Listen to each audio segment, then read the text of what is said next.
Good evening to you and welcome to your evening newscast for today, Monday, May 30th, 2022. With your news package this evening, my name is Joshua Van Slyckman. Let's get to the news in the details. The UK government has announced that it will introduce a windfall tax on oil and gas operators, which could rise to 6.3 billion US dollars in the first 6 months, which will then be used to alleviate the cost of living crisis in the country. A windfall tax is a one-off tax imposed by government on a company, specifically targeting those that benefit from something they were not responsible for. In this instance, the huge profits gained by oil and gas companies in the UK is due to a sharp increase in oil and gas prices following Russia's invasion on Ukraine. The UK government said the purpose of this tax is to distribute excess profit made by the oil companies for the greater social good.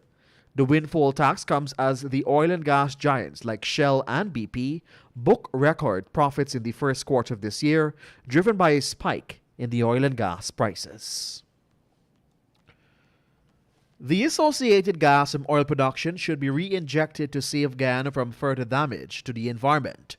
This is the view of former UG lecturer and past representative of the Transparency Institute Guyana Incorporated, Mr. Alfred Boulay, who has suggested in a letter to the EPA that solar power be pursued instead, as this option could be at least 5 times cheaper than the proposed gas-to-energy project.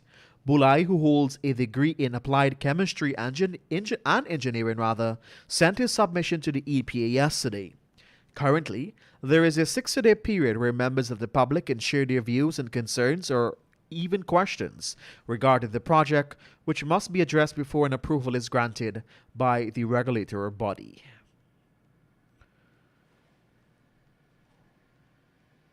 The Guyana Police Force has reported that it seized a firearm, knives, scissors, and other weapons from persons who attended the Stink and Dirty Juve, which was held at the National Park in Georgetown on Saturday night. The police reported that around 2 hours 30 on a Sunday, a police rank on duty at the show, which was hosted by the Hits and Jam Entertainment, observed 2 males who were fighting outside where the show was being held. Upon approaching the men, a handgun fell from the pants waist of one of the men, and as such, the rank held onto the man and the firearm. The firearm was examined, and it was observed that a .32 pistol with 1.32 live ammunition. He was arrested and then escorted to the Alberton police station and placed into custody. Moreover, at the entrance of the show where scanners were used, the police seized scissors, knives, and improvised weapons.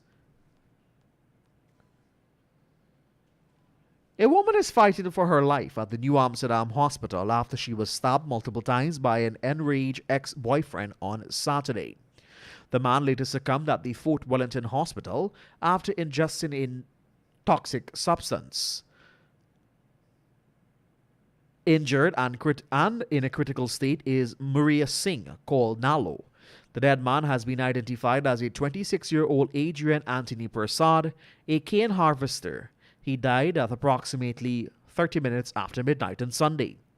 Reports are that on the date in question, at approximately 20 minutes after 8 o'clock, Singh was in the front passenger seat of a car at Sheriff Station near the Rosignol Public Road, when Persad approached her and whipped out a knife, dealing her several stabs about her body before running away.